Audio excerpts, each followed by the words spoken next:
Светот на сребрениот кладенец некогаш бил златен, во кој луѓето се откажале од својата златна природа за да не можат ништо да чувствуваат, да живеат во апатија без чувството болка. Дел од луѓето во овој свет се побуниле и избегале во нашиот свет, каде почнува големата авантура на Златко и Златанка, двете дечиња кои се на мисија преку патувањето во сребрениот свет да најдат спасение со чесност, трудолюбивост, љубов, самопожртвуваност, грижа за другиот и за целиот свет. Ова накусо е содржината на детскиот роман Светот на сребрениот кладенец, кој е 15 годишна работа на авторот, инспириран од приказните за добра ноќ, кои ги раскажувал на ќерка си секоја вечер. Пораката на оваа книга, јас се надевам дека ќе го задржи целосно вниманието на секој од младите читатели, е всушност порака која бара од секој од нас да погледне длабоко во своето срце, да свати дека не сме сами на овој свет и како големиот поет од Англија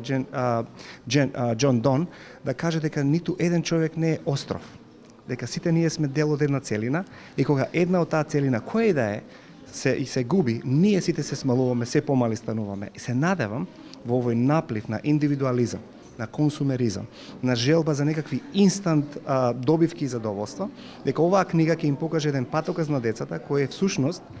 за човештвото и што значи да се биде вистински човек. Иако овој роман кој денеска се промовираше во Битолската библиотека е наменет за деца, може да се најде и во раците на возрастните читатели, чие внимание ќе биде задржано, се додека во романот не се затвори и последната страница.